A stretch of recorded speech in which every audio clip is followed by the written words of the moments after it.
Hello ladies and gentlemen, and welcome to a new video. In this video I want to talk about opening principles and how to apply them. We start with a position which arises after e4, e5, pawn to d4, takes, pawn to c3. White wants to sacrifice a pawn to speed up his development, but black wants to disturb him a little bit by attacking the e4 pawn. And at the moment it's not so easy for white to defend this pawn because bishop d3 would run into something like d5, and the knight cannot really defend this pawn well because the knight wants to be ready to recapture on c3. So white might think, I can sacrifice this pawn as well because black is just moving his queen, and try knight to f3. But black can take the pawn anyway. Now black is already 2 pawns up, and here comes my question. White should try bishop e2, I think. We will talk about queen e2 later, but this is the position I really want to present to you and ask you, what would you do here with the black pieces?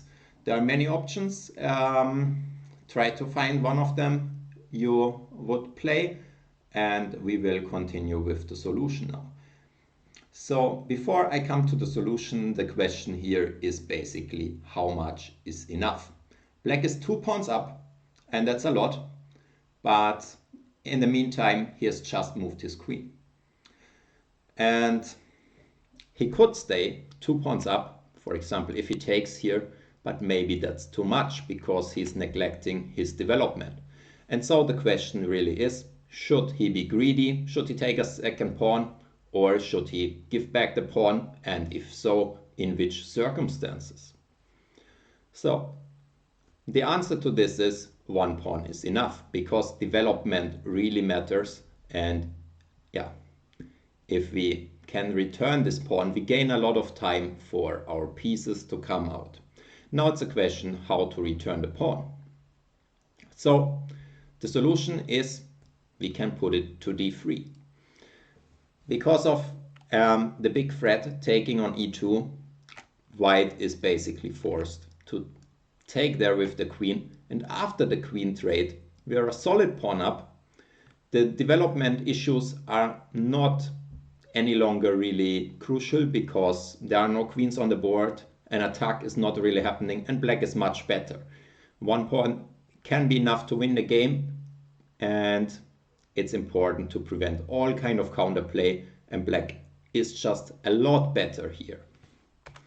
So let's see how things could also go wrong. For example, if we were to take on c3, white would gain a lot of time, and we would need to move the queen again. We would get in trouble with our king. The best move according to the computer is something like bishop e4, but after castles takes, there are still some really big issues to be solved.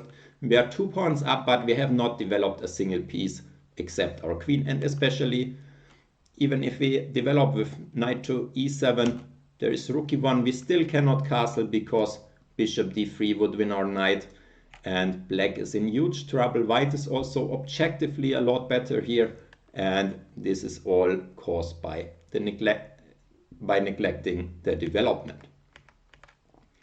Okay, so in this situation, for an experienced player, it should be clear the trade of the queen is something which really favors the black side here because he's already material up.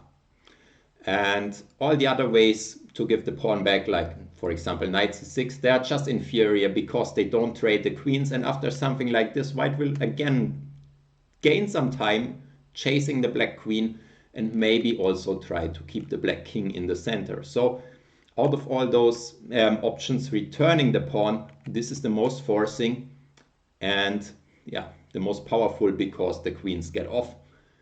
And again, taking the pawn or keeping the pawn is too risky because black is just horribly underdeveloped.